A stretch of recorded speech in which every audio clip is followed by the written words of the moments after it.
शुरुआती दौर से जोड़ा 1960-65 जो बिजली आई है उदों वायरिंग का रंग रूप कुछ होर सी। उदों घरां दे विच जरूरतां बड़ियां सीमित थीआं।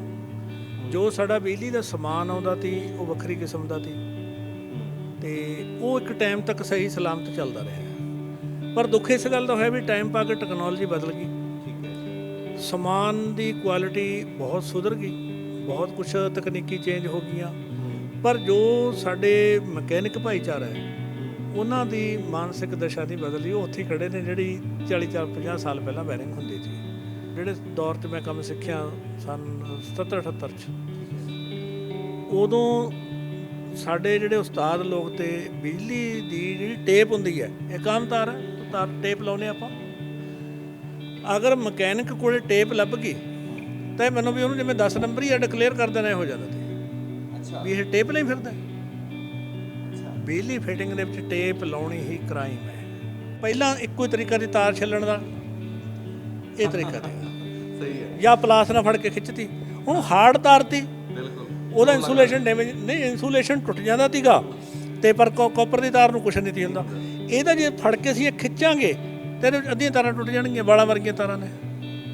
ਇਹਨਾਂ ਵਾਸਤੇ ਸਾਨੂੰ ਪ੍ਰੋਪਰ ਟੂਲ ਵਰਤਣੇ ਹੀ ਪੈਣਗੇ। ਸਾਨੂੰ ਇਹੀ ਗੱਲ ਸਿਖਾਈ ਕਿ ਵੀ ਕਦੇ ਟੇਪ ਨਹੀਂ ਲਾਉਣੀ। ਇੱਕ ਤਾਂ ਆਹ ਤਰੀਕਾ ਜਿਹੜਾ ਮੈਂ ਬੱਚਿਆਂ ਨੂੰ ਦੱਸ ਰਿਹਾ, ਯਾਨੀ ਬਿਨਾਂ ਟੇਪ ਤੋਂ ਆਪਾਂ ਕਹਿ ਦਿੰਦੇ ਆ ਵੀ ਜੋੜ ਕਿਸ ਤਰੀਕੇ ਨਾਲ ਲੱਗੂਗਾ, ਦੋ ਤਾਰਾਂ ਇਕੱਠੀਆਂ ਕਿਵੇਂ ਹੋਣਗੀਆਂ, ਆ ਕਰਦੀਆਂ। ਇਸ ਤੋਂ ਬਾਅਦ ਤੁਸੀਂ ਇਹਦੇ ਉੱਤੇ ਤੁਸੀਂ ਟੇਪ ਲਾ ਲਓ, ਕੁਝ ਵੀ ਕਰ ਲਓ, ਇਹ ਕਦੇ ਜ਼ਿੰਦਗੀ 'ਚ ਖਰਾਬ ਨਹੀਂ ਹੋਊਗੀ। ਹੁਣ ਇਹਨੂੰ ਟੇਪ ਖਰਾਬ ਨਹੀਂ ਕਰ ਸਕਦੀ। ਅਸਲ 'ਚ ਹੁੰਦਾ ਕੀ ਹੈ, ਇਹ ਜਿਹੜੀਆਂ ਫਲੈਕਸੀਬਲ ਤਾਰਾਂ ਹੁੰਦੀਆਂ ਨੇ ਇਹਨਾਂ ਨੂੰ ਅਸੀਂ ਇੱਕ ਹੱਦ ਤੱਕ ਹੀ ਮਰੋੜੀ ਦੇ ਸਕਦੇ ਹਾਂ, ਇਸ ਤੋਂ ਜ਼ਿਆਦਾ ਨਹੀਂ। ਨਾ ਬਸ ਆ ਦੇਖੋ ਅਸੀਂ ਐ ਮਰੋੜੀ ਗੋਲ ਮੋੜ ਜੀ ਕਰਤੀ, ਅਸਲ 'ਚ ਤਾਂ ਪੂਰੀ ਮਰੋੜੀ ਆਉਂਦੀ ਨਹੀਂ। ਮਰੋੜੀ ਦੇਵਾਂਗੇ ਟੁੱਟ ਜਾਣਗੀਆਂ। ਤਾਂ ਫਿਰ ਕੀ ਕਰਦੇ ਨੇ ਲੋਕ, ਮਰੋੜੀ ਦੇਤੀ, ਇਹਦੇ ਉੱਤੇ ਟੇਪ ਲਪੇਟਤੀ। ਹੁਣ ਜਦੋਂ ਇਹ ਜੋੜ ਢਿੱਲਾ ਤਾਂ ਕੁਦਰਤੀ ਤੌਰ 'ਤੇ ਗਰਮ ਹੋਣਾ ਹੀ ਹੋਣਾ। ਇਹ ਗਰਮ ਹੋਊਗਾ ਤਾਂ ਉਹ PVC ਦੀ ਟੇਪ ਹੈ। ਅਸੀਂ ਤਾਂ ਉਹਦੇ ਸਿਰ ਤੇ ਪੈਟਰੋਲ ਪੰਪ ਧਰਤਾ, ਪਲਾਸਟਿਕ ਨੂੰ ਅੱਗ ਭੱਜ ਕੇ ਲੱਗ ਜਾਣੀ ਹੈ ਨਾ ਜੀ, ਪਲਾਸਟਿਕ ਨੂੰ ਅੱਗ ਲੱਗ ਜਾਣੀ ਹੈ। ਪਲਾਸਟਿਕ ਦੀ ਜਿਹੜੀ ਅੱਗ ਹੈ ਉਹ ਫਿਰ ਜਦੋਂ ਫੈਲਦੀ ਸਾਰੇ ਘਰ ਨੂੰ ਗੇੜਾ ਦੇ ਦਿੰਦੀ। ਇਹ ਸਭ ਤੋਂ ਅਹਿਮ ਵਿਸ਼ਾ ਹੈ ਘਰ ਦੀ ਫਾਇਰ ਨੂੰ ਰੋਕਣ ਦਾ, ਕਿਉਂਕਿ ਤਾਰਾਂ ਤੋਂ ਹੀ ਅੱਗ ਪੈਂਦੀ ਹੈ, ਢਿੱਲੀਆਂ ਤਾਰਾਂ ਤੋਂ ਹੀ ਅੱਗ ਪੈਂਦੀ ਹੈ, ਓਵਰਲੋਡ ਤੋਂ ਹੀ ਅੱਗ ਪੈਂਦੀ ਹੈ। ਓਵਰਲੋਡਿੰਗ ਦੇ ਵਿੱਚ ਸਾਨੂੰ MCBਆਂ ਨਹੀਂ ਲਾਉਣੀਆਂ ਆਈਆਂ, ਅਸੀਂ ਲੋਡ ਤੋਂ ਵੱਧ ਵੱਡੀਆਂ ਲਾਤੀਆਂ, ਫਿਰ ਅੱਗ ਪੈਂਦੀ ਹੈ। ਪੰਗਾ ਤਾਂ ਘਰ ਦਾ ਜਿਹੜਾ ਸੁਪਨਿਆਂ ਦਾ ਘਰ ਦਾ ਰਾਖ ਵੀ ਤਾਂ ਫਿਰ ਇਹੀ ਬਣਾਉਂਦੀ ਹੈ ਨਾ। ਚੰਗੀ ਤਾਰ ਮਾੜੀ ਤਾਰ ਦੀ ਪਛਾਣ ਕਿਸ ਤਰੀਕੇ ਨਾਲ ਕੀਤੀ ਜਾਵੇ, ਕਿਉਂਕਿ ਇੱਥੇ ਵੀ ਬਹੁਤ ਵੱਡਾ ਫਾਲਟ ਆ ਜਾਂਦਾ ਆ। ਜਿਹੜਾ ਹੁਣ ਨਵਾਂ ਘਰ ਬਣਾਉਂਦੇ ਨੇ ਬੰਦੇ ਅਣਜਾਣ ਹੁੰਦੇ ਨੇ, ਪਤਾ ਹੁੰਦਾ ਨਹੀਂ, ਪੈਸੇ ਪੂਰੇ ਲੈ ਲੈਂਦੇ ਨੇ, ਤਾਰ ਮਾੜੀ ਪਾ ਦਿੰਦੇ ਨੇ। ਇਹ ਫਿਰ ਇਹ ਚੀਜ਼ ਦਾ ਪਤਾ ਕਿਵੇਂ ਲੱਗੇ? ਮੈਂ ਪਹਿਲਾਂ ਕਹਿ ਕੇ ਹਟਿਆ ਵੀ ਸਾਡੇ ਬੱਚਿਆਂ ਦੀ ਦਿਆਨਤਦਾਰੀ 'ਚ ਕੋਈ ਕਮੀ ਨਹੀਂ ਹੈ, ਉਹਨਾਂ ਨੂੰ ਜਾਣਕਾਰੀ ਅਪਡੇਟ ਕਰਨ 'ਚ ਕਮੀ ਹੈ। ਇਹ ਨਹੀਂ ਹੈ ਵੀ ਕੋਈ ਮਕੈਨਿਕ ਦਾ ਕੰਮ ਸੋਹਣਾ ਨਹੀਂ ਕਰਨਾ ਚਾਹੁੰਦੇ ਨੇ, ਪਰ ਉਹਨਾਂ ਨੂੰ ਇਹ ਨਹੀਂ ਪਤਾ ਵੀ ਚੀਜ਼ਾਂ ਮਿਲਣਗੀਆਂ ਕਿੱਥੋਂ, ਜਾਣਕਾਰੀ ਇਹਨਾਂ ਨੂੰ ਵਰਤੀਆਂ ਕਿੱਥੇ ਨੇ। ਜੇ ਮੰਨ ਲਓ ਕੋਈ ਦਰਸ਼ਕ ਵੇਖ ਰਿਹਾ, ਸੰਪਰਕ ਕਰਦਾ ਆ, ਕਹਿੰਦਾ ਹੋਵੇ ਵੀ ਅਸੀਂ ਕੋਈ ਕੈਂਪ ਲਵਾਉਣਾ ਆਪਣੇ ਪਿੰਡ ਦੇ ਵਿੱਚ, ਸਾਨੂੰ ਆ ਸਾਰੀ ਜਾਣਕਾਰੀ ਇਕੱਠੀ ਕਰਕੇ ਦੇ ਦਿਓ, ਉਹਦੇ ਵਾਸਤੇ ਹੈ ਪੂਰੀ ਸੁਵਿਧਾ? ਹਾਂ ਬਿਲਕੁਲ ਸੁਵਿਧਾ ਹੈ ਜੀ। ਅਸੀਂ ਦੇਖੋ ਲੋਕ ਸੇਵਾ ਲਈ ਸਮਰਪਿਤ ਹਾਂ, ਠੀਕ ਹੈ, ਮੇਰਾ ਆਪਦਾ ਇੰਡਸਟਰੀ ਦਾ ਕਾਰੋਬਾਰ ਹੈ ਤੇ ਪਰ ਜਿੰਨੀ ਕਿ ਸਾਨੂੰ ਪ੍ਰਮਾਤਮਾ ਨੇ ਜਾਣਕਾਰੀ ਬਖਸ਼ੀ ਹੈ, ਸਾਨੂੰ ਬੱਚਿਆਂ ਨਾਲ ਸਾਂਝਾ ਕਰਨ 'ਚ ਕੋਈ ਪਰੇਸ਼ਾਨੀ ਨਹੀਂ ਹੈ। ਕਿਸੇ ਵੀ ਏਰੀਏ 'ਚ ਬੱਚੇ ਕੈਂਪ ਲਾਉਣਾ ਚਾਹੁੰਦੇ ਨੇ ਜੀ ਹੈ, ਅਸੀਂ ਲਾ ਲਓ। ਹਾਂ ਵਧੀਆ।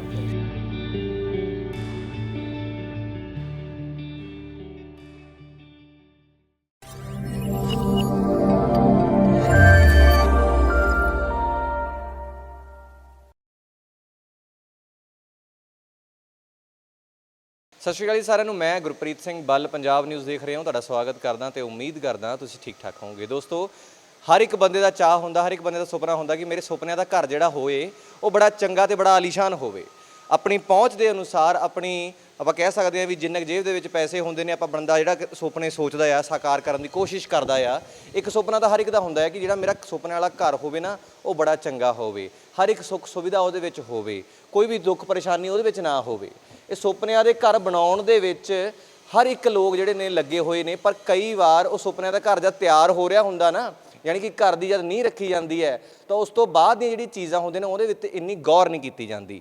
ਅੱਜ ਇਸ ਵੀਡੀਓ ਦੇ ਵਿੱਚ ਬੜੀਆਂ ਖਾਸ ਤੇ ਬੜੀਆਂ ਜ਼ਰੂਰੀ ਚੀਜ਼ਾਂ ਦੱਸੂਗਾ ਵੀ ਜਿਹੜੇ ਲੋਕ ਵੀਡੀਓ ਵੇਖ ਰਹੇ ਨੇ ਤੇ ਜਿਨ੍ਹਾਂ ਨੂੰ ਚਾਹ ਆ ਕਿ ਆਪਣੇ ਸੁਪਨਿਆਂ ਦਾ ਘਰ ਬਣਾਇਆ ਜਾਵੇ, ਜਿਨ੍ਹਾਂ ਦੇ ਘਰ ਤਿਆਰ ਹੋ ਰਹੇ ਨੇ, ਘਰ ਦੀ ਵਾਇਰਿੰਗ ਨੂੰ ਲੈ ਕੇ ਵੀ ਘਰ ਦੀ ਜਿਹੜੀ ਵਾਇਰਿੰਗ ਹੈ ਕਿਸ ਤਰੀਕੇ ਦੇ ਨਾਲ ਕੀਤੀ ਜਾਵੇ, ਕਿਵੇਂ ਕਰਨੀ ਚਾਹੀਦੀ ਹੈ, ਕਿਹੜੇ ਨੁਕਸਾਨਦਾਇਕ ਚੀਜ਼ਾਂ ਨੇ ਜਿਨ੍ਹਾਂ ਤੋਂ ਪਰਹੇਜ਼ ਰੱਖਣਾ ਚਾਹੀਦਾ ਆ। ਕਈ ਵਾਰ ਕਹਿੰਦੇ ਤਾਰ ਫੁੱਕ ਗਈ, ਫਲਾਣਾ ਹੋ ਗਿਆ, ਸ਼ਾਰਟ ਸਰਕਟ ਹੋ ਗਿਆ, ਐਸੀ ਚੀਜ਼ਾਂ ਜਿਹੜੀਆਂ ਨੇ ਉਹਨਾਂ ਤੋਂ ਬਚਿਆ ਜਾ ਸਕਦਾ ਤਾਂ ਕਿ ਤੁਹਾਡੀ ਜੇਬ ਵੀ ਜਿਹੜੀ ਹੈ ਉਹ ਵੀ ਬਚਾਈ ਜਾ ਸਕੇ ਤੇ ਮੈਂ ਨਾਲ ਹੀ ਕਹਿ ਸਕਦਾ ਕੋਈ ਜਾਨੀ ਨੁਕਸਾਨ ਵੀ ਜਿਹੜਾ ਆ ਕਿਸੇ ਸਰੀਰ ਨੂੰ ਨਾ ਹੋਵੇ। ਅੱਜ ਮੈਂ ਇਸ ਸਮੇਂ ਪਿੰਡ ਕੱਕੜਵਾਲ ਦੇ ਵਿੱਚ ਮੌਜੂਦ ਹਾਂ। ਐਡਰੈਸ ਤੁਹਾਨੂੰ ਸ਼ੁਰੂਆਤ ਦੇ ਵਿੱਚ ਹੀ ਦੱਸ ਰਿਹਾ ਕਿ ਹਰ ਇੱਕ ਵਾਰ ਬੰਦੇ ਕਹਿੰਦੇ ਨੇ ਕਿ ਐਡਰੈਸ ਦੱਸ ਦਿਓ, ਸੰਪਰਕ ਨੰਬਰ ਵੀ ਦੱਸੂਗਾ। ਮੇਰੇ ਨਾਲ ਜੈ ਸਿੰਘ ਜੀ ਹੋਣਗੇ। ਆਪਾਂ ਸ਼ੁਰੂਆਤ ਕਰਦੇ ਹਾਂ ਵੀਡੀਓ ਦੀ। ਤੇ ਖਾਸ ਕਰਕੇ ਮੈਂ ਦੱਸ ਦੇਵਾਂ ਕਿ ਵੀਡੀਓ ਦੇ ਪਾਰਟ ਬਣ ਸਕਦੇ ਨੇ ਕਿਉਂਕਿ ਇਹ ਵਾਇਰਿੰਗ ਦਾ ਸਬਜੈਕਟ ਇੰਨਾ ਕੁ ਲੰਬਾ ਆ। ਕੋਸ਼ਿਸ਼ ਕਰਾਂਗੇ ਕਿ ਇਹਨੂੰ ਜਲਦ ਤੋਂ ਜਲਦ ਜਿਹੜੇ ਨਵੇਂ ਇਹਦੇ ਐਪੀਸੋਡਸ ਨੇ ਉਹ ਜਲਦ ਤੋਂ ਜਲਦ ਤੁਹਾਡੇ ਤੱਕ ਸਾਂਝੇ ਕਰਦੇ ਰਹੀਏ। ਸਭ ਤੋਂ ਪਹਿਲਾਂ ਸ਼ੁਰੂਆਤ ਕਰਦੇ ਹਾਂ। ਭਾਈ ਸਤਿ ਸ਼੍ਰੀ ਅਕਾਲ, ਠੀਕ ਠਾਕ ਹੋ? ਸਤਿ ਸ਼੍ਰੀ ਅਕਾਲ ਜੀ, ਬਹੁਤ ਵਧੀਆ, ਸਭ ਠੀਕ ਠਾਕ ਹੈ। ਚੜ੍ਹਦੀ ਕਲਾ ਮੇਰਾ ਅੱਛਾ, ਸਭ ਤੋਂ ਪਹਿਲਾ ਸਵਾਲ ਹੈ, ਜਿਵੇਂ ਅੱਜ ਕੱਲ ਹਰ ਇੱਕ ਦਾ ਸੁਪਨਾ ਹੁੰਦਾ, ਤੁਹਾਡਾ ਮੇਰਾ ਵੀ, ਜਦ ਵੀ ਆਪਾਂ ਛੋਟੇ ਹੁੰਨੇ ਆ, ਯਾਰ ਮੇਰਾ ਸੁਪਨੇ ਦਾ ਘਰ ਨਾ ਇਹੋ ਜਿਹਾ ਹੋਵੇ। ਆਪਾਂ ਉਹ ਸੋਚ ਲੈਂਦੇ ਆ ਵੀ ਆਪਾਂ ਸੋਚ ਲੈਂਦੇ ਬਾਹਰੋਂ ਇਦਾਂ ਦਾ ਹੋਵੇ, ਪਰ ਜਿਹੜੀ ਮੇਨ ਚੀਜ਼ ਹੁੰਦੀ ਆ ਆਪਾਂ ਜਿਵੇਂ ਵਾਇਰਿੰਗ ਕਹਿ ਦਿੰਦੇ ਆ ਵੀ ਐਸੀ ਚੀਜ਼ ਹੈ, ਮੁੱਢਲੀ ਚੀਜ਼ ਹੈ ਵੀ ਨਿਉਮ ਹੈ ਇੱਕ ਘਰ ਦੀ, ਉਹਦੇ ਤੇ ਕਈ ਵਾਰ ਬੰਦਾ ਸੋਚਦਾ ਨਹੀਂ, ਧਿਆਨ ਨਹੀਂ ਦਿੰਦਾ। ਵੈਸੇ ਜੇ ਮੈਂ ਸਵਾਲ ਕਰਾਂ ਤਾਂ ਵਾਇਰਿੰਗ ਕਿੰਨੀ ਕੁ ਜ਼ਰੂਰੀ ਹੈ? ਦੇਖੋ ਜੀ, ਵਾਇਰਿੰਗ ਬਿਨਾਂ ਤਾਂ ਅੱਜ ਕੱਲ੍ਹ ਗੁਜ਼ਾਰਾ ਹੈ ਨਹੀਂ। ਅਸੀਂ ਇੱਕ ਗੱਲ ਕਹਿੰਦੇ ਆ ਵੀ ਕਿਸੇ ਦਾ ਜਿਹੜਾ ਬਲੱਡ ਤੋਂ ਬਿਨਾਂ ਗੁਜ਼ਾਰਾ ਹੋ ਸਕਦਾ, ਪਰ ਬਿਜਲੀ ਤੋਂ ਬਿਨਾਂ ਨਹੀਂ। ਬਿਜਲੀ ਤੋਂ ਬਿਨਾਂ ਗੁਜ਼ਾਰਾ ਨਹੀਂ ਹੁੰਦਾ ਤੇ ਇਸ ਕਰਕੇ ਜਿਹੜੀ ਵਾਇਰਿੰਗ ਬਹੁਤ ਜ਼ਰੂਰੀ ਹੈ। ਪਰ ਮੈਂ ਇੱਕ ਗੱਲ ਕਲੀਅਰ ਕਰ ਦਿਆਂ ਵੀ ਸ਼ੁਰੂਆਤੀ ਦੌਰ ਸੀ ਜਿਹੜਾ 1960-65 ਜਦੋਂ ਬਿਜਲੀ ਆਈ ਹੈ, ਉਦੋਂ ਵਾਇਰਿੰਗ ਦਾ ਰੰਗ ਰੂਪ ਕੁਛ ਹੋਰ ਸੀ। ਉਦੋਂ ਘਰਾਂ ਦੇ ਵਿੱਚ ਜ਼ਰੂਰਤਾਂ ਬੜੀਆਂ ਸੀਮਤ ਤੀਆਂ। ਜੋ ਸਾਡਾ ਬਿਜਲੀ ਦਾ ਸਮਾਨ ਆਉਂਦਾ ਤੀ ਉਹ ਵੱਖਰੀ ਕਿਸਮ ਦਾ ਤੀ ਤੇ ਉਹ ਇੱਕ ਟਾਈਮ ਤੱਕ ਸਹੀ ਸਲਾਮਤ ਚੱਲਦਾ ਰਿਹਾ। ਪਰ ਦੁੱਖ ਇਸ ਗੱਲ ਦਾ ਹੋਇਆ ਵੀ ਟਾਈਮ ਪਾ ਕੇ ਟੈਕਨੋਲੋਜੀ ਬਦਲ ਗਈ। ਠੀਕ ਹੈ। ਸਮਾਨ ਦੀ ਕੁਆਲਿਟੀ ਬਹੁਤ ਸੁਧਰ ਗਈ, ਬਹੁਤ ਕੁਛ ਤਕਨੀਕੀ ਚੇਂਜ ਹੋ ਗਈਆਂ, ਪਰ ਜੋ ਸਾਡੇ ਮਕੈਨਿਕ ਭਾਈਚਾਰਾ ਹੈ ਉਹਨਾਂ ਦੀ ਮਾਨਸਿਕ ਦਸ਼ਾ ਨਹੀਂ ਬਦਲੀ। ਉਹ ਉੱਥੇ ਖੜੇ ਨੇ ਜਿਹੜੀ 40-50 ਸਾਲ ਪਹਿਲਾਂ ਵਾਇਰਿੰਗ ਹੁੰਦੀ ਸੀ। ਬਲਕਿ ਮੈਂ ਸਮਝਦਾ ਵੀ ਕਿਤੇ ਕਿਤੇ ਅਸੀਂ ਉਸ ਤੋਂ ਵੀ ਸਾਡੇ ਜਿਹੜੇ ਕੰਮ 'ਚ ਗਿਰਾਵਟ ਬਹੁਤ ਜ਼ਿਆਦਾ ਆ ਗਈ। ਕੁਛ ਬੇਸਿਕ ਫੰਡਾਮੈਂਟਲ ਕਿਸੇ ਨੂੰ ਪਤਾ ਹੀ ਨਹੀਂ ਹੈ। ਸਭ ਨੂੰ ਇੱਕੋ ਹੀ ਪਤਾ ਵੀ ਦੋ ਤਾਰਾਂ ਨੇ, ਲਾ ਦਿਓ ਤਾਂ ਬੱਲਬ ਚੱਲੇ ਜਾਊ, ਪੁੱਠੀਆਂ ਲਾ ਦਿਓ, ਸਿੱਧੀਆਂ ਲਾ ਦਿਓ, ਕੋਈ ਫਰਕ ਨਹੀਂ ਪੈਂਦਾ, ਬਣ ਜੂ ਗੱਲ। ਤੇ MCBਆਂ ਦਾ ਯੁੱਗ ਆ ਗਿਆ, MCBਆਂ ਬਾਰੇ ਕੁਛ ਪਤਾ ਨਹੀਂ ਕਿਹੜੀਆਂ ਲਾਈਏ। ਤਾਰਾਂ ਦਾ ਤੌਰ ਤਰੀਕਾ ਬਦਲ ਗਿਆ। ਸਾਡੇ ਜ਼ਮਾਨੇ ਦੇ ਵਿੱਚ 1/18 ਦੀ ਤਾਰ ਚੱਲਿਆ ਕਰਦੀ ਸੀ, 3 ਤਾਰ, 7 ਤਾਰ, ਇਹ ਤਾਰਾਂ ਹੁੰਦੀਆਂ ਤੀਆਂ। ਤੇ ਹੁਣ ਉਹ ਤਾਰਾਂ ਦਾ ਕਿਤੇ ਨਾਮੋ ਨਿਸ਼ਾਨ ਨਹੀਂ ਹੈ। ਹੁਣ ਸਾਰੀਆਂ ਸੁਪਰ ਫਲੈਕਸੀਬਲ ਤਾਰਾਂ ਆ ਗਈਆਂ। ਠੀਕ ਹੈ। ਤੇ ਪਰ ਉਹ ਜਿਹੜੇ ਤੌਰ ਤਰੀਕੇ ਉਹੀ ਨੇ, ਉਹਦੇ ਨਾਲ ਸਾਡੇ ਇਹ ਸਾਰੇ ਇੱਦਾਂ ਪੈਸਾ ਖਰਚਣ ਨੂੰ ਢਾਹ ਬਹੁਤ ਬੁਰੀ ਤਰ੍ਹਾਂ ਲੱਗ ਰਹੀ ਹੈ। ਅੱਛਾ, ਇੱਕ ਜਦੋਂ ਆਪਾਂ ਮੰਨ ਲਓ ਕੋਈ ਕਮਰਾ ਆਪਾਂ ਬਣਾ ਰਹੇ ਹਾਂ, ਜਿਵੇਂ ਬੰਦੇ ਨੇ ਸਟਾਰਟ ਕਰਤਾ, ਇੱਟਾਂ ਦੇ ਆਪਾਂ ਕੰਧ ਖੜੀ ਕਰਤੀ, ਹੁਣ ਚੀਰੀ ਮਾਰ ਕੇ ਭਾਈ ਉਹਨੇ ਵਾਇਰਿੰਗ ਕਰਨੀ ਹੈ। ਇਹ ਕੀ ਇੰਨਾ ਸੌਖਾ ਹੈ ਵੀ ਆਪਾਂ ਦੇਖ ਲੈਂਦੇ ਵੀ ਇੱਥੇ ਇੱਕ ਬਲਬ ਲਾ ਦਿੰਦੇ ਹਾਂ, ਇੱਥੋਂ ਕੱਢ ਕੇ ਤਾਰ ਐਂ ਲਾ ਦਿੰਦੇ ਹਾਂ ਸਿੱਧੀ? ਨਹੀਂ, ਦੇਖੋ ਮੈਂ ਪਹਿਲਾਂ ਗੱਲ ਕਹੀ ਆ ਵੀ ਬਿਜਲੀ ਦੀਆਂ ਤਾਂ ਤਾਰਾਂ ਤਾਂ ਜਦੋਂ ਲਾਤੀ ਹੈ ਤਾਂ ਪੁੱਠੀ ਲਾਓ, ਸਿੱਧੀ ਲਾਓ, ਬਲਬ ਤਾਂ ਚੱਲੇ ਪੈਣਾ ਹੈ। ਪਰ ਬਿਜਲੀ ਦੇ ਜਿੰਨੀ ਸਾਨੂੰ ਵਰਤੋਂ 'ਚ ਲੈਣਾ ਜ਼ਰੂਰੀ ਹੈ, ਇਹ ਤੋਂ ਬਚਣਾ ਵੀ ਜ਼ਿਆਦਾ ਜ਼ਰੂਰੀ ਹੈ। ਅੱਜ ਦੀ ਤਰੀਕ ਦੇ ਵਿੱਚ ਜਦੋਂ ਵੀ ਕਿਤੇ ਕੋਈ ਵੱਡਾ ਨੁਕਸਾਨ ਹੁੰਦਾ ਹੈ, ਕੋਈ ਅੱਗ ਨਾਲ ਨੁਕਸਾਨ ਹੁੰਦਾ ਹੈ, ਤਾਂ ਬੰਦਾ ਇੱਕੋ ਹੀ ਪਿੱਛੇ ਫਾਲਟ ਦੱਸਦਾ ਹੁੰਦਾ ਮੀਡੀਆ, ਸ਼ਾਰਟ ਸਰਕਟ 'ਤੇ। ਉਹ ਸਾਡਾ ਸ਼ਾਰਟ ਸਰਕਟ ਅਜੇ ਤੱਕ ਕਿਉਂ ਨਹੀਂ ਲੱਭਿਆ ਜਾਂਦਾ? ਕਿਉਂ ਐਡੇ ਸਾਡੇ ਅਰਬਾਂ ਖਰਬਾਂ ਰੁਪਏ ਦੇ ਨੁਕਸਾਨ ਹੁੰਦੇ ਨੇ, ਅਸੀਂ ਸ਼ਾਰਟ ਸਰਕਟ ਨਹੀਂ ਲੱਭ ਪਾਏ ਵੀ ਕਿਉਂ ਹੋ ਜਾਂਦਾ? ਵੈਸੇ ਅਸਲ ਦੇ ਵਿੱਚ ਇਹ ਸ਼ਾਰਟ ਸਰਕਟ ਰਾਹੀਂ ਹੁੰਦਾ ਜਿਹੜੇ ਘਰ ਦੇ ਵਿੱਚ ਨੁਕਸਾਨ ਹੁੰਦੇ ਨੇ, ਫੈਕਟਰੀਆਂ ਦੇ ਵਿੱਚ ਨੁਕਸਾਨ, ਅੱਗ ਲੱਗਦੀ? ਇਹਦੇ ਵਿੱਚ ਬਹੁਤ ਸਾਰੀਆਂ ਵਾਇਰਿੰਗ ਕਰਨ ਦੌਰਾਨ ਗਲਤੀਆਂ ਪੈਂਦੀਆਂ ਨੇ, ਜਾਂ ਉਹਨੂੰ ਡਿਜ਼ਾਈਨ ਕਰਨ ਦੇ ਵਿੱਚ ਗਲਤੀ। ਦੇਖੋ ਡਿਜ਼ਾਈਨ ਦਾ ਮੁੱਢਲਾ ਸਾਡੇ ਬੱਚਿਆਂ ਨੂੰ ਕੋਈ ਜਾਣਕਾਰੀ ਨਹੀਂ ਮਿਲ ਪਾ ਰਹੀ। ਜਿਵੇਂ ਉਹਨਾਂ ਨੂੰ ਸਮਝ ਲੱਗਦਾ ਵੀ ਚਲੋ ਅੰਦਾਜ਼ਾ ਇੰਨੇ ਕੁ ਦੀ ਤਾਰ ਪਾ ਦਿਓ, ਇੰਨੇ ਕੁ ਦੀ MCB ਲਾ ਦਿਓ ਤੇ ਇੰਨੇ ਕੁ ਸੁੱਚ ਲਾ ਦਿਓ, ਉਹ ਇਸੇ ਤਰੀਕੇ ਨਾਲ ਚੱਲੀ ਜਾਂਦੇ ਨੇ। ਹਿੱਟ ਐਂਡ ਟ੍ਰਾਇਲ ਮੈਥਡ ਚੱਲ ਰਹੇ ਨੇ, ਕੋਈ ਬੇਸ ਨਹੀਂ ਹੈ। ਇਹ ਬਹੁਤ ਤਕਲੀਫ ਵਾਲੀ ਗੱਲ ਹੈ। ਹੁਣ ਤਾਂ ਇਹ ਮੰਨ ਕੇ ਚਲੋ ਅਸੀਂ ਤਾਂ 5-4 ਤਾਰਾਂ ਪਾਉਂਦੇ ਤੇ ਪਾਈਪ 'ਚ, ਹੁਣ ਤਾਂ ਸੈਂਕੜੇ ਕੀ ਹਜ਼ਾਰਾਂ ਦੀ ਤਾਦਾਦ 'ਚ ਤਾਰਾਂ ਆਉਣ ਵਾਲੀ ਗੱਲ ਹੋ ਗਈ। ਮੂਹਰੇ 5G ਆ ਰਿਹਾ ਤਾਂ ਸਾਰੀ ਮਸ਼ੀਨਰੀ ਨੇ ਕਮਿਊਨੀਕੇਸ਼ਨ 'ਚ ਪੈ ਜਾਣਾ, ਘਰਾਂ ਦੀ ਵਾਇਰਿੰਗ ਬਹੁਤ ਟਿਪੀਕਲ ਹੋ ਜਾਣੀ ਹੈ। ਪਰ ਜਿਹੜਾ ਤੌਰ ਤਰੀਕਾ ਚੱਲ ਰਿਹਾ ਉਹ ਬਹੁਤ ਬੁਰਾ ਹੈ। ਟੂਲ ਨਹੀਂ ਹੈ ਬੱਚਿਆਂ ਕੋਲੇ, ਨਾ ਉਹ ਟੂਲਾਂ ਦੀ ਜਾਣਕਾਰੀ ਹੈ, ਹੋਰ ਜਿਹੜੇ ਮੁੱਢਲੇ ਸਮਾਨ ਨੇ ਉਹਨਾਂ ਦੀ ਜਾਣਕਾਰੀ ਨਹੀਂ। ਮੈਂ ਜ਼ਿਆਦਾ ਗੱਲ ਨਾ ਕਰਾਂ ਵੀ ਜਦੋਂ ਜਿਹੜੇ ਦੌਰ 'ਚ ਮੈਂ ਕੰਮ ਸਿੱਖਿਆ ਸੰਨ 77-78 'ਚ, ਉਦੋਂ ਸਾਡੇ ਜਿਹੜੇ ਉਸਤਾਦ ਲੋਕ ਤੇ ਬਿਜਲੀ ਦੀ ਜਿਹੜੀ ਟੇਪ ਹੁੰਦੀ ਹੈ, ਇੱਕ ਆਮ ਤਾਰ ਹੈ, ਤਾਰ ਟੇਪ ਲਾਉਂਦੇ ਆਪਾਂ। ਅਗਰ ਮਕੈਨਿਕ ਕੋਲੇ ਟੇਪ ਲੱਭ ਗਈ ਤਾਂ ਮੈਨੂੰ ਵੀ ਉਹਨੂੰ ਜਿਵੇਂ 10 ਨੰਬਰ ਹੀ ਡਿਕਲੇਅਰ ਕਰ ਦੇਣਾ ਹੋ ਜਾਂਦਾ ਤੇ ਵੀ ਇਹ ਟੇਪ ਲਈ ਫਿਰਦਾ। ਬਿਜਲੀ ਫਿਟਿੰਗ ਦੇ ਵਿੱਚ ਟੇਪ ਲਾਉਣੀ ਹੀ ਕ੍ਰਾਈਮ ਹੈ। ਪਰ ਅੱਜ ਕੱਲ ਤਾਂ ਮੈਨੂੰ ਲੱਗਦਾ ਹਰ ਇੱਕ ਬੰਦੇ ਦੀ ਜੇਬ ਮੈਂ ਕਹਿੰਦਾ ਹੁਣ ਵੀ ਕੋਈ ਟੈਕਨੀਕਲ ਬੰਦਾ ਲੱਭ ਲਓ ਇੱਥੇ ਇਲੈਕਟ੍ਰੀਕਲ, ਉਹਦੀ ਜੇਬ 'ਚ ਹੋਊਗੀ ਹੋਊਗੀ। ਇਹਨੂੰ ਕ੍ਰਾਈਮ ਹੈ ਟੇਪ ਲਾਉਣਾ। ਤੇ ਬਿਨਾਂ ਟੇਪ ਤੋਂ ਜੋੜ ਕਿਵੇਂ ਬਣੂਗਾ? ਉਹ ਤਾਂ ਖੁੱਲਾ ਰਹੂਗਾ, ਫਿਰ ਉਸ ਦਾ ਨੁਕਸਾਨ ਵੀ ਹੋ ਸਕਦਾ। ਜੀ ਪਹਿਲੀ ਗੱਲ ਤਾਂ ਇਹ ਵੀ ਸਾਡੇ ਜ਼ਮਾਨੇ 'ਚ ਤਾਂ ਕੋਈ ਟੈਕਨੋਲੋਜੀ ਵੀ ਨਹੀਂ ਸੀ, ਉਦੋਂ ਅਸੀਂ ਜੋੜ ਨਹੀਂ ਤੇ ਲਾਉਂਦੇ, ਅਸੀਂ ਵੀ ਤਾਂ ਲਾਉਂਦੇ ਹੋਣੇ ਕਿਸੇ ਨਾਲ, ਪਰ ਉਹ ਟੇਪ ਨਹੀਂ ਸੀ ਲੱਗਦੀ। ਉਦੋਂ ਵਾਇਰਿੰਗ ਦਾ ਇੱਕ ਤਰੀਕਾ ਸੀ। ਠੀਕ ਹੈ। ਅਸੀਂ ਇੱਕੋ ਮੰਨਦੇ ਤੇ ਵੀ ਨਿਊਟਰਲ ਤਾਰਾਂ ਨੇ ਉਹਦਾ ਜੋੜ ਹਮੇਸ਼ਾ ਉੱਪਰ ਰਹੇਗਾ। 3 ਤਾਰਾਂ 4 ਤਾਰਾਂ ਇਕੱਠੀਆਂ ਹੋ ਕੇ ਇੱਕੋ ਟਰਮੀਨਲ ਦੇ ਵਿੱਚ ਅਟੈਚ ਕਰ ਦਿੱਤੀਆਂ ਜਾਂਦੀਆਂ ਤੀਆਂ, ਔਰ ਉਹ ਤਾਰਾਂ ਤੀਆਂ ਹਾਰਡ, ਉਹਨਾਂ ਨੂੰ ਤਾਰਾਂ ਅਸੀਂ ਕੱਸ ਦਿੰਦੇ ਤੇ ਉਹ ਕੱਸੀਆਂ ਰਹਿੰਦੀਆਂ। ਹਾਂ ਅੱਛਾ, ਟੁੱਟਦੀਆਂ ਨਹੀਂ ਤੀਆਂ। ਠੀਕ ਹੈ। ਮਰੋੜੀ ਦੇਤੀ ਚੱਲ ਜਾਂਦੇ। ਹੁਣ ਜਿਹੜੀ ਅੱਜ ਕੱਲ੍ਹ ਦੀਆਂ ਤਾਰਾਂ ਨੇ ਤੁਸੀਂ ਇਹਨੂੰ ਮਰੋੜੀ ਨਹੀਂ ਦੇ ਸਕਦੇ, ਮਰੋੜੀ ਦਿਓਗੇ ਟੁੱਟ ਜਾਣਗੀਆਂ। ਟੁੱਟ ਜਾਂਦੀਆਂ। ਪਰ ਇਹ ਜਿਹੜੀਆਂ ਨੇ ਉਹਦੇ ਨਾਲੋਂ ਚੰਗੀਆਂ ਨੇ ਕਿ ਮਾੜੀਆਂ ਨੇ ਜਿਹੜੀਆਂ ਅੱਜ ਦੀਆਂ ਤਾਰਾਂ ਨੇ? ਜਿਵੇਂ ਬਿਹਤਰ ਨੇ, ਬਹੁਤ ਹੀ ਬਿਹਤਰ ਨੇ, ਪਰ ਉਹੀ ਹੈ ਵੀ ਇਹਨੂੰ ਜੇ ਵਰਤੋਂ ਨਹੀਂ ਸਾਨੂੰ ਕਰਨੀ ਆਉਂਦੀ ਫਿਰ ਗਲਤ ਹੈ। ਦੇਖੋ ਹੁਣ ਮੈਂ ਇਹ ਤਾਰ ਛਿੱਲੀ ਹੈ, ਠੀਕ ਹੈ, ਤਾਰ ਛਿੱਲ ਕੇ ਅਸੀਂ ਇੱਕ ਟਰਮੀਨਲ ਦੇ ਵਿੱਚ ਮੈਂ ਕੱਸਣ ਜਾ ਰਿਹਾ ਜੀ। ਪਹਿਲੀ ਤਾਰ ਨੂੰ ਅਸੀਂ 10 ਵਾਰ ਵੀ ਕੱਸ ਲਾਂਦੇ ਤਾਂ ਕੁਛ ਨਹੀਂ ਸੀ ਹੁੰਦਾ। ਠੀਕ ਹੈ ਜੀ, ਕੱਸਤੀ ਜੀ ਜੀ। ਤੇ ਪਰ ਜੇ ਹੁਣ ਮੈਂ ਤਾਰ ਦੁਬਾਰੇ ਖੋਲਤੀ ਤਾਂ ਮੈਨੂੰ ਕਿ ਵੀ ਅੱਧੀਆਂ ਕੁ ਤਾਰਾਂ ਤੇ ਟੁੱਟ ਚੁੱਕੀਆਂ ਨੇ। ਬਿਲਕੁਲ ਡੈਮੇਜ ਹੋ ਗਈ, ਇਹ ਡੈਮੇਜ ਹੋ ਗਿਆ। ਇਹ ਵੈਸੇ ਕੱਸ ਦੀ ਅੱਧੀਆਂ ਕੁ ਤਾਰਾਂ ਟੁੱਟ ਜਾਂਦੀਆਂ ਨੇ। ਮੰਨ ਲਓ ਜੇ ਆਪਾਂ ਹੁਣ ਦੁਬਾਰਾ ਇਸੇ ਤਾਰ ਨੂੰ ਯੂਜ਼ ਕਰਨਾ ਹੋਵੇ, ਇਹ ਹੋ ਨਹੀਂ ਸਕਦੀ, ਇਹਨੂੰ ਕੱਟਣਾ ਪਵੇਗਾ ਪਹਿਲਾਂ। ਯੂਜ਼ ਕੀ ਕੱਸਦੇ ਅੱਧੀਆਂ ਕੁ ਤਾਰਾਂ ਟੁੱਟ ਕੇ ਬਾਹਰ ਹੀ ਡਿੱਗ ਪੈਂਦੀਆਂ, ਇਹਨਾਂ ਨੂੰ ਸਾਨੂੰ ਨਹੀਂ ਪਤਾ ਲੱਗਦਾ ਮਕੈਨਿਕ ਨੂੰ। ਹੁਣ ਇਹਨਾਂ ਨੂੰ ਜਿਹੜਾ ਤੌਰ ਤਰੀਕਾ ਹੈ, ਦੇਖੋ ਪਹਿਲਾਂ ਇੱਕੋ ਹੀ ਤਰੀਕਾ ਦੀ ਤਾਰ ਛੱਲਣ ਦਾ, ਇਹ ਤਰੀਕਾ ਤੇ ਸਹੀ ਹੈ, ਜਾਂ ਪਲਾਸ ਨਾਲ ਫੜ ਕੇ ਖਿੱਚਤੀ। ਹੁਣ ਹਾਰਡ ਤਾਰ ਤੀ, ਬਿਲਕੁਲ ਉਹਦਾ ਇਨਸੂਲੇਸ਼ਨ ਡੈਮੇਜ ਨਹੀਂ, ਇਨਸੂਲੇਸ਼ਨ ਟੁੱਟ ਜਾਂਦਾ ਸੀਗਾ ਤੇ ਪਰ ਕਾਪਰ ਦੀ ਤਾਰ ਨੂੰ ਕੁਛ ਨਹੀਂ ਤੀ ਹੁੰਦਾ। ਇਹਦਾ ਜੇ ਫੜ ਕੇ ਅਸੀਂ ਇਹ ਖਿੱਚਾਂਗੇ ਤੇ ਅੱਧੀਆਂ ਤਾਰਾਂ ਟੁੱਟ ਜਾਣਗੀਆਂ, ਵਾਲਾਂ ਵਰਗੀਆਂ ਤਾਰਾਂ ਨੇ। ਇਹਨਾਂ ਵਾਸਤੇ ਸਾਨੂੰ ਪ੍ਰੋਪਰ ਟੂਲ ਵਰਤਣੇ ਹੀ ਪੈਣਗੇ। ਮਿਸਾਲ ਦੇ ਤੌਰ ਤੇ ਅਸੀਂ ਇਹ ਤਾਰ ਛਿੱਲਣੀ ਹੈ, ਇਹਦਾ ਸਟ੍ਰਿਪਰ ਹੈ ਤਾਰ ਦਾ, ਇਹ ਤਾਰ ਇਹਨੂੰ ਪਤਾ ਵੀ ਨਹੀਂ ਲੱਗਣ ਦਿੰਦਾ ਵੀ ਇਹਦੇ ਸਟ੍ਰਿਪਰ ਕਿੱਥੇ ਟੱਚ ਹੋਇਆ ਸੀ। ਇਹ ਤਾਰ ਬਿਲਕੁਲ ਸਹੀ ਸਲਾਮਤ ਛਿੱਲੀ ਗਈ। ਯਾਨੀ ਤਾਰ ਛਿੱਲੀ ਵੀ ਜਾਂਦੀ ਹੈ ਤੇ ਕੋਈ ਵੀ ਤਾਰਾਂ ਨੂੰ ਨੁਕਸਾਨ ਵੀ ਨਹੀਂ ਹੁੰਦਾ ਕਿਸੇ ਤਰੀਕੇ। ਇਹਨੂੰ ਇਹ ਇੰਸਟਰੂਮੈਂਟ ਨੂੰ ਕਹਿੰਦੇ ਕੀ ਨੇ ਭਾਜੀ? ਸਟ੍ਰਿਪਰ ਹੈ ਜੀ, ਵਾਇਰ ਸਟ੍ਰਿਪਰ ਹੈ। ਆਹ ਦੇਖੋ ਹੁਣ ਅਸੀਂ ਟਰਮੀਨਲ 'ਚ ਕੱਸਣੀ ਹੈ।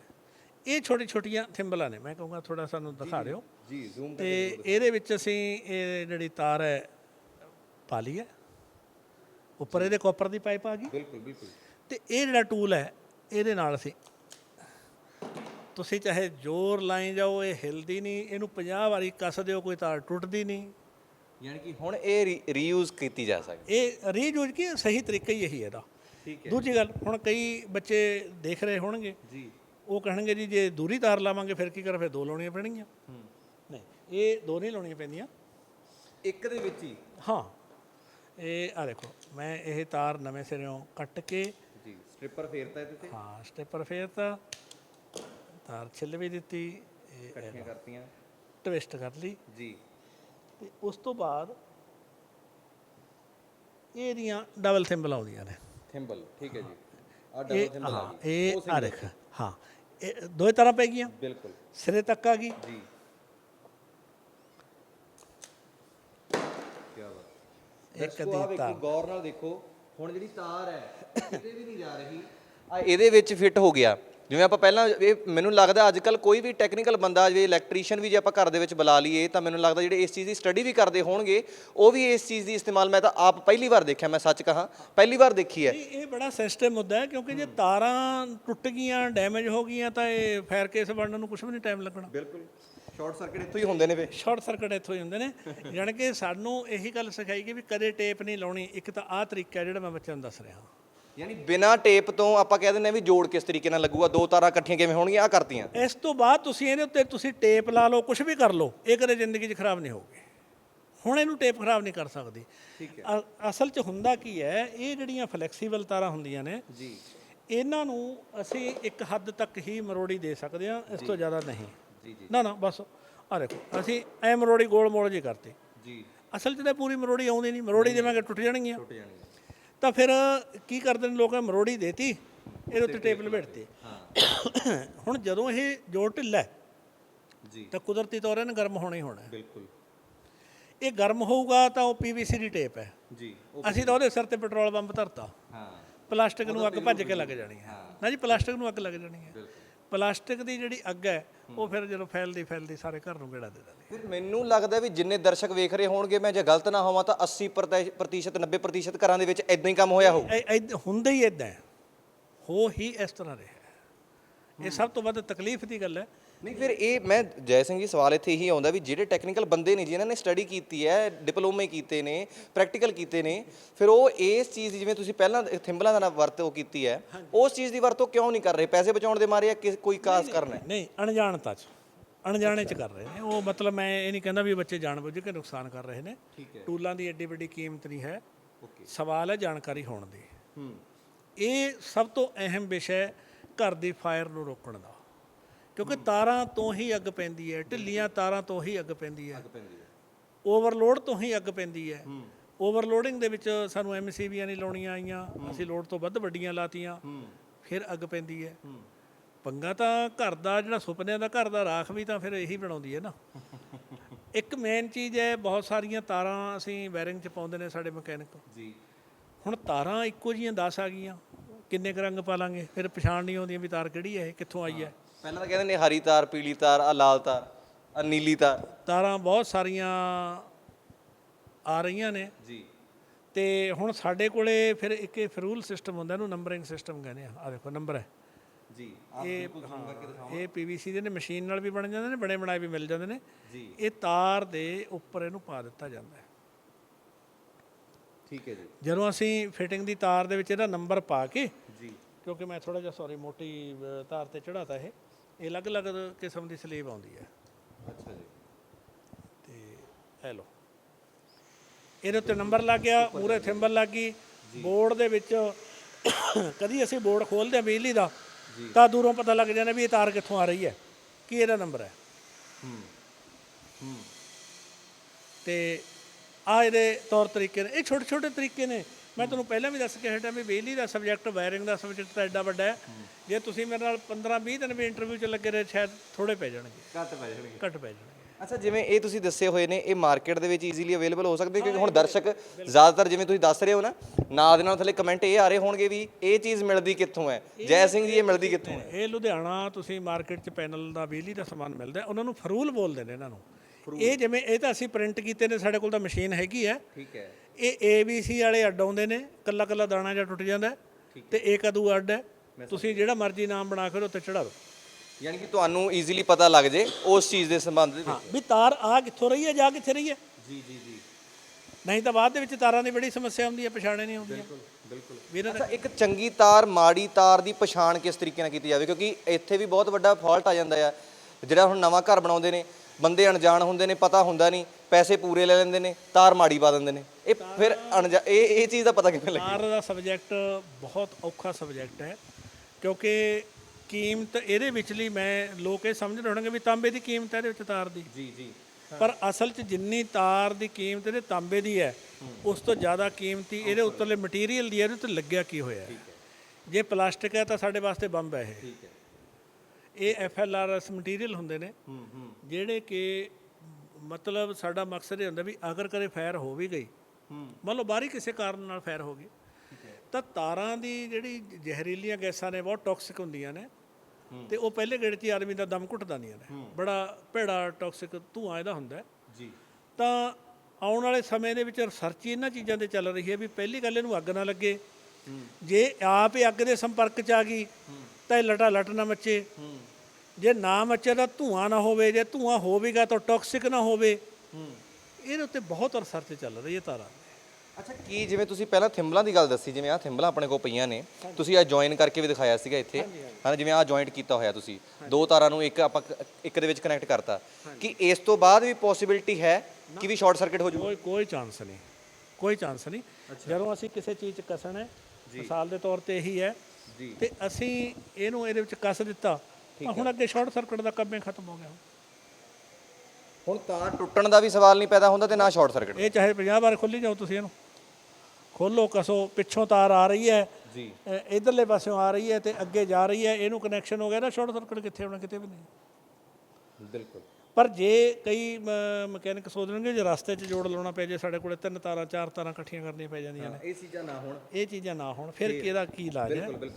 ਤੇ ਉੱਥੇ ਮੈਂ ਦੱਸਦਾ ਜਿਵੇਂ ਇਹ ਤਾਰ ਹੈ, ਇਹ ਟਰਮੀਨਲ ਆਉਂਦੇ ਨੇ ਮਾਰਕੀਟ 'ਚ।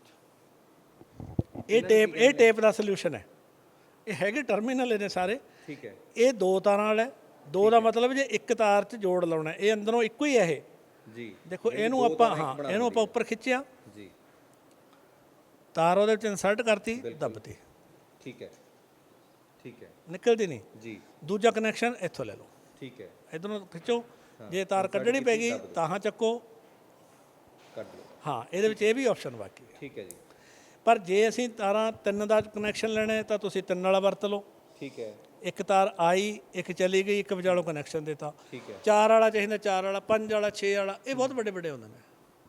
ਆਹ ਸਹੀ ਸੋਲੂਸ਼ਨ ਨੇ ਟੇਪ ਦਾ। ਅੱਛਾ ਜੈ ਸਿੰਘ ਜੀ, ਜਿਵੇਂ ਤੁਸੀਂ ਦੱਸਿਆ ਵੀ ਇਹ ਟਰਮੀਨਲ ਹੈਗੇ ਨੇ, ਜਿਵੇਂ ਮੰਨ ਲਓ ਇਹ ਕਿਵੇਂ ਮਿਲਣਗੇ, ਕੀ ਨਾਮ ਹੈ, ਮਾਰਕੀਟ ਦੇ ਵਿੱਚ ਕੀ ਕਹਿਣਾ ਪਊਗਾ? ਜਿਵੇਂ ਮੈਂ ਦੁਬਾਰਾ ਕਹਿ ਰਿਹਾ, ਆ ਦਰਸ਼ਕ ਦੇਖ ਰਹੇ ਨੇ, ਇਹਨਾਂ ਨੂੰ ਬਹੁਤ ਕਾਹਲ ਹੁੰਦੀ ਹੈ, ਇਹ ਵੀਡੀਓ ਨਹੀਂ ਦੇਖਦੇ, ਇਹਨਾਂ ਨੂੰ ਐ ਹੁੰਦਾ ਵੀ ਸਾਨੂੰ ਬਸ ਪਹਿਲੇ ਸਕਿੰਟ ਦੇ ਵਿੱਚ ਹੀ ਦੱਸ ਦਿਓ ਵੀ ਇਹਨੂੰ ਕਹਿੰਦੇ ਕੀ। ਇਹ ਦੇਖੋ ਜਿਹੜੀ ਸਾਡੀ ਆਪਣੇ ਲੁਧਿਆਣੇ ਦੀ ਮਾਰਕੀਟ ਹੈ ਵਿਸ਼ਕਰਮਾ ਚੌਂਕ, ਠੀਕ ਹੈ ਉੱਥੇ ਸਾਡੀ ਹੈਵੀ ਇਲੈਕਟ੍ਰੀਕਲ ਦੀਆਂ ਦੁਕਾਨਾਂ ਨੇ। ਠੀਕ ਹੈ ਕਿਸੇ ਨੂੰ ਵੀ ਦਿਖਾ ਦੇਣ ਵੀ ਸਾਨੂੰ ਟਰਮੀਨਲ ਚਾਹੀਦੇ ਨੇ ਜੋੜ ਲਾਉਣ ਵਾਲੇ। ਠੀਕ ਹੈ ਹਾਂ ਹਾਊਸ ਵਾਇਰਿੰਗ 'ਚ ਜੋੜ ਲਾਉਣੇ ਨੇ, ਉਹਨਾਂ ਨੂੰ ਇਹ ਟਰਮੀਨਲ ਦੇ ਦੇਣਗੇ। 2-3 ਮਾਡਲ ਚਾਹੁੰਦੇ ਨੇ ਠੀਕ ਹੈ ਤੇ ਇਹ ਆਪਦੀ ਲੋੜ ਮੁਤਾਬਕ ਲੈ ਲੈਣ ਵੀ 2 ਵਾਲੇ ਕਿੰਨੇ ਚਾਹੀਦੇ ਨੇ, 3 ਵਾਲੇ ਕਿੰਨੇ ਚਾਹੀਦੇ ਨੇ, 4 ਵਾਲੇ ਕਿੰਨੇ ਚਾਹੀਦੇ ਨੇ। ਇਹ ਆਮ ਮਾਰਕੀਟ 'ਚੋਂ ਮਿਲਦੀਆਂ ਨੇ ਚੀਜ਼ਾਂ। ਠੀਕ ਹੈ ਮੈਂ ਪਹਿਲਾਂ ਕਹਿ ਕੇ ਹਟਿਆ ਵੀ ਸਾਡੇ ਬੱਚਿਆਂ ਦੀ ਦਿਆਨਤਦਾਰੀ 'ਚ ਕੋਈ ਕਮੀ ਨਹੀਂ ਹੈ, ਉਹਨਾਂ ਨੂੰ ਜਾਣਕਾਰੀ ਅਪਡੇਟ ਕਰਨ 'ਚ ਕਮੀ ਹੈ। ਇਹ ਨਹੀਂ ਹੈ ਵੀ ਕੋਈ ਮਕੈਨਿਕ ਦਾ ਕੰਮ ਸੋਹਣਾ ਨਹੀਂ ਕਰਨਾ ਚਾਹੁੰਦੇ ਨੇ, ਪਰ ਉਹਨਾਂ ਨੂੰ ਇਹ ਨਹੀਂ ਪਤਾ ਵੀ ਚੀਜ਼ਾਂ ਮਿਲਣਗੀਆਂ ਕਿੱਥੋਂ, ਜਾਣਕਾਰੀ ਨਹੀਂ, ਇਹਨਾਂ ਨੂੰ ਵਰਤੀਆਂ ਕਿੱਥੇ ਨੇ। ਮੈਂ ਇਸ ਵੀਡੀਓ ਦੇ ਵਿੱਚ ਵੀ ਸੁਨੇਹਾ ਦੇਣਾ ਚਾਹੂੰਗਾ ਵੀ ਜਿਹੜੇ ਵੀ ਮਕੈਨਿਕ ਦੇਖ ਰਹੇ ਨੇ ਵੀਡੀਓ ਨੂੰ, ਅਗਰ ਉਹ ਇਸ ਚੀਜ਼ਾਂ ਬਾਰੇ ਕਦੇ ਵੀ ਜਾਣਨਾ ਚਾਹੁੰਦੇ ਨੇ, ਫਿਜ਼ੀਕਲੀ ਦੇਖਣਾ ਚਾਹੁੰਦੇ ਨੇ, ਜਦੋਂ ਮਰਜ਼ੀ ਆ ਜਾਓ ਜੀ ਆਇਆਂ ਨੂੰ। ਕੋਈ ਐਡਰੈਸ ਦੱਸ ਦਿਓ ਪਲੀਜ਼। ਹਾਂ ਮੇਰਾ ਪਿੰਡ ਹੈ ਦੋਸਤੋ ਕੱਕੜਵਾਲ, ਧੂਰੀ ਸ਼ਹਿਰ ਦੇ ਬਿਲਕੁਲ ਪੈਰਾਂ ਦੇ ਵਿੱਚ ਹੀ ਪਿੰਡ ਹੈ ਇਹ। ਤੇ ਮੇਰਾ ਨੰਬਰ ਹੈ 9815 26985 9815026985। ਜੈ ਸਿੰਘ ਨਾਮ ਹੈ ਮੇਰਾ, ਤੇ ਜਦੋਂ ਮਰਜ਼ੀ ਆ। ਜਿਵੇਂ ਹੁਣ ਦਰਸ਼ਕ ਵੇਖ ਰਹੇ ਹੋਣਗੇ, ਪਹਿਲਾਂ ਦਰਸ਼ਕ ਕੋਈ ਪਹਿਲਾ ਪਾਰਟ ਸੀ, ਇਹਦਾ ਅਗਲਾ ਪਾਰਟ ਵੀ ਬਹੁਤ ਜਲਦੀ ਹੁਣ ਆਪਾਂ ਰਿਲੀਜ਼ ਕਰਾਂਗੇ। ਅਗਲੇ ਪਾਰਟ ਦੇ ਵਿੱਚ ਅਗਲੀਆਂ ਜਾਣਕਾਰੀਆਂ ਜਿਹੜੀ ਬਹੁਤ ਜ਼ਰੂਰੀ ਨੇ, ਜਿਵੇਂ ਦੱਸਿਆ ਕਿ ਸਟ੍ਰਿਪਰ ਸੀਗਾ, ਇਹਨੂੰ ਸਟ੍ਰਿਪਰ ਕਹਿੰਦੇ ਨੇ ਭਾਜੀ? ਹਾਂਜੀ ਸਟੈਪਰ। ਸਟ੍ਰਿਪਰ ਸੀਗਾ ਇੰਸਟਰੂਮੈਂਟ, ਮੈਂ ਪਹਿਲੀ ਵਾਰ ਦੇਖਿਆ ਵੀ। ਹੋਪਫੁਲੀ ਜਿਹੜੇ ਟੈਕਨੀਕਲ ਬੰਦੇ ਵੇਖ ਰਹੇ ਹੋਣਗੇ, ਇਲੈਕਟ੍ਰੀਸ਼ੀਅਨ, ਸ਼ਾਇਦ ਉਹਨਾਂ ਨੇ ਵੀ ਪਹਿਲੀ ਵਾਰ ਦੇਖਿਆ ਹੋਵੇ, ਜਾਂ ਦੇਖਿਆ ਹੋਊਗਾ ਤਾਂ ਇਸ ਚੀਜ਼ ਦੀ ਵਰਤੋਂ ਕਿੱਥੇ ਕੀਤੀ ਜਾਂਦੀ ਆ ਹੁਣ ਤੁਹਾਨੂੰ ਦੱਸਤਾ। ਬਾਕੀ ਟਰਮੀਨਲ ਦਿਖਾਤੇ, ਕਿਵੇਂ ਬਿਨਾਂ ਆਪਾਂ ਕਹਿ ਦਿੰਦੇ ਵੀ ਚੇਪੀ ਲਾਏ, ਬਿਨਾਂ ਟੇਪ ਲਾਏ, ਆਪਾਂ ਕਾਲੀ ਟੇਪ ਕਹਿ ਦਿੰਦੇ ਵੀ ਕਾਲੀ ਟੇਪ ਲਿਆ, ਇਲੈਕਟ੍ਰੀਸ਼ੀਅਨਾਂ ਕੋਲੇ ਬੜੀਆਂ ਫਿਰਦੀਆਂ ਹੁੰਦੀਆਂ ਨੇ। ਬਿਨਾਂ ਕਾਲੀ ਟੇਪ ਲਾਏ ਤੁਸੀਂ ਕਿਸ ਤਰੀਕੇ ਨਾਲ ਜੋੜ ਜਿਹੜਾ ਹੈ ਪੱਕਾ ਕਰ ਸਕਦੇ ਹੋ, ਤਾਂ ਕਿ ਘਰ ਦੇ ਵਿੱਚ ਮੁੜ ਕੇ ਕਦੇ ਸ਼ਾਰਟ ਸਰਕਟ ਹੋਵੇ ਹੀ ਨਾ। ਅਗਲਾ ਪਾਰਟ ਜਲਦੀ ਲੈ ਕੇ ਆ ਰਹੇ ਹਾਂ। ਅੱਛਾ ਜੈ ਸਿੰਘ ਜੀ, ਆਖਰੀ ਸਵਾਲ, ਜੇ ਮੰਨ ਲਓ ਕੋਈ ਦਰਸ਼ਕ ਵੇਖ ਰਿਹਾ, ਸੰਪਰਕ ਕਰਦਾ ਆ, ਕਹਿੰਦਾ ਹੋਵੇ ਵੀ ਅਸੀਂ ਕੋਈ ਕੈਂਪ ਲਵਾਉਣਾ ਆਪਣੇ ਪਿੰਡ ਦੇ ਵਿੱਚ, ਸਾਨੂੰ ਆ ਸਾਰੀ ਜਾਣਕਾਰੀ ਇਕੱਠੀ ਕਰਕੇ ਦੇ ਦਿਓ, ਉਹਦੇ ਵਾਸਤੇ ਹੈ ਪੂਰੀ ਸੁਵਿਧਾ? ਹਾਂ ਬਿਲਕੁਲ ਸੁਵਿਧਾ ਹੈ ਜੀ। ਅਸੀਂ ਦੇਖੋ ਲੋਕ ਸੇਵਾ ਲਈ ਸਮਰਪਿਤ ਹਾਂ। ਠੀਕ ਹੈ, ਮੇਰਾ ਆਪਦਾ ਇੰਡਸਟਰੀ ਦਾ ਕਾਰੋਬਾਰ ਹੈ, ਤੇ ਪਰ ਜਿੰਨੀ ਕਿ ਸਾਨੂੰ ਪ੍ਰਮਾਤਮਾ ਨੇ ਜਾਣਕਾਰੀ ਬਖਸ਼ੀ ਹੈ, ਸਾਨੂੰ ਬੱਚਿਆਂ ਨਾਲ ਸਾਂਝਾ ਕਰਨ 'ਚ ਕੋਈ ਪਰੇਸ਼ਾਨੀ ਨਹੀਂ ਹੈ। ਕਿਸੇ ਵੀ ਏਰੀਆ 'ਚ ਬੱਚੇ ਕੈਂਪ ਲਾਉਣਾ ਚਾਹੁੰਦੇ ਨੇ, ਜੀ ਆਇਆਂ ਨੂੰ ਅਸੀਂ ਲਾ ਲਵਾਂਗੇ। ਹਾਂ ਫਰੀ ਆਫ ਕੋਸਟ। ਬਹੁਤ ਬਹੁਤ ਧੰਨਵਾਦ। ਸੋ ਇਹ ਸਨ ਜੈ ਸਿੰਘ ਜੀ। ਤੁਸੀਂ ਵੇਖਿਆ ਕਿ ਕਿਸ ਤਰੀਕੇ ਦੇ ਨਾਲ ਆਹ ਆਸਾਨ ਸਿੰਪਲ ਟੂਲ ਜਿਹੜੇ ਨੇ ਤੁਸੀਂ ਮਾਰਕੀਟ ਦੇ ਵਿੱਚ ਲਿਆ ਕੇ, ਤੁਸੀਂ ਲੁਧਿਆਣੇ ਦੇ ਨਜ਼ਦੀਕ ਰਹਿੰਦੇ ਹੋ ਜਾਂ ਹੋਰ ਆਪਣੇ ਕੋਈ ਵੱਡੇ ਸ਼ਹਿਰ ਦੇ ਕੋਲ ਰਹਿੰਦੇ ਹੋ, ਤਾਂ ਇਹਨਾਂ ਦੀ ਤੁਹਾਨੂੰ ਜਾਣਕਾਰੀ ਦੱਸਤੀ। ਸਟ੍ਰਿਪਰ ਟਰਮੀਨਲ ਕਹਿੰਦੇ ਨੇ ਕਿ ਇਹਨਾਂ ਨੂੰ ਜਾ ਕੇ ਤੁਸੀਂ ਮਾਰਕੀਟ ਦੇ ਵਿੱਚੋਂ ਲਓ। ਕਿਸ ਤਰੀਕੇ ਦੇ ਨਾਲ ਹਾਊਸ ਵਾਇਰਿੰਗ ਦਾ, ਜਿਵੇਂ ਟੌਪਿਕ ਮੈਂ ਦੱਸਿਆ ਸੀਗਾ, ਮੁੱਢਲੀ ਜਾਣਕਾਰੀ ਦਿੱਤੀ ਹੈ ਕਿ ਤੁਸੀਂ ਆਪਣੇ ਘਰ ਦੀ ਵਾਇਰਿੰਗ ਕਰਵਾ ਰਹੇ ਹੋ, ਸੁਪਨਿਆਂ ਦਾ ਘਰ ਸਾਕਾਰ ਕਰ ਰਹੇ ਹੋ, ਸਜਾ ਰਹੇ ਹੋ, ਤਾਂ ਉਸ ਦੇ ਵਿੱਚ ਇਹਨਾਂ ਚੀਜ਼ਾਂ ਦਾ ਧਿਆਨ ਰੱਖਣਾ ਬਹੁਤ ਜ਼ਰੂਰੀ ਹੈ, ਤਾਂ ਕਿ ਕੋਈ ਆਉਣ ਵਾਲੇ ਟਾਈਮ ਦੇ ਵਿੱਚ ਤੁਹਾਨੂੰ ਕੋਈ ਵੀ ਦਿੱਕਤ ਨਾ ਆਵੇ। ਪਾਰਟ 2 ਬਹੁਤ ਜਲਦ ਇਸੇ ਚੈਨਲ ਤੇ ਪੇਸ਼ ਕਰਾਂਗੇ। ਸੋ ਉਮੀਦ ਕਰਦਾ ਤੁਹਾਨੂੰ ਪਾਰਟ 1 ਜਿਹੜਾ ਆ, ਇਹ ਵੀਡੀਓ ਜਿਹੜੀ ਚੰਗੀ ਲੱਗੀ ਹੋਊਗੀ। ਆਪਣੇ ਦੋਸਤਾਂ ਮਿੱਤਰਾਂ ਦੇ ਨਾਲ, ਸਕੇ ਸੰਬੰਧੀਆਂ ਦੇ ਨਾਲ ਸ਼ੇਅਰ ਕਰ ਦਿਓ, ਜਿਨ੍ਹਾਂ ਦੇ ਘਰ ਪੈ ਰਹੇ ਨੇ, ਜਿਨ੍ਹਾਂ ਦੀ ਨੌਂ ਹਜੇ ਪੈ ਰਹੀਆਂ ਨੇ, ਹਜੇ ਵਾਇਰਿੰਗ ਦਾ ਕੰਮ ਨਹੀਂ ਹੋਇਆ। ਆਹ ਜਾਣਕਾਰੀ ਦੇ ਦਿਓ। ਮੈਂ ਉਮੀਦ ਕਰਦਾ ਸ਼ਾਇਦ ਇਸ ਜਾਣਕਾਰੀ ਨਾਲ ਕੋਈ ਭਲਾ ਉਹਨਾਂ ਦੀ ਜੇਬ ਤੇ ਵੀ ਹੋ ਸਕੇ ਤੇ ਉਹਨਾਂ ਦੇ ਆਉਣ ਵਾਲੇ ਭਵਿੱਖ ਦਾ ਵੀ ਹੋ ਸਕੇ। ਉਮੀਦ ਕਰਦਾ ਵੀਡੀਓ ਚੰਗੀ ਲੱਗੀ ਹੋਊਗੀ। ਵੀਡੀਓ ਨੂੰ ਵੱਧ ਤੋਂ ਵੱਧ ਸ਼ੇਅਰ ਕਰ ਦਿਓ। ਐਸੀਆਂ ਹੋਰ ਵੀਡੀਓਜ਼ ਸਮੇਂ-ਸਮੇਂ ਸਿਰ ਤੁਹਾਡੇ ਤੱਕ ਸਾਂਝੀ ਕਰਦਾ ਰਹੂੰਗਾ। ਤਦ ਤੱਕ ਲਈ ਮੈਨੂੰ ਯਾਨੀ ਕਿ ਗੁਰਪ੍ਰੀਤ ਸਿੰਘ ਬੱਲ ਨੂੰ ਦਿਓ ਇਜਾਜ਼ਤ ਤੇ ਵੇਖਦੇ ਰਹੋ ਪੰਜਾਬ ਨਿਊਜ਼। ਧੰਨਵਾਦ।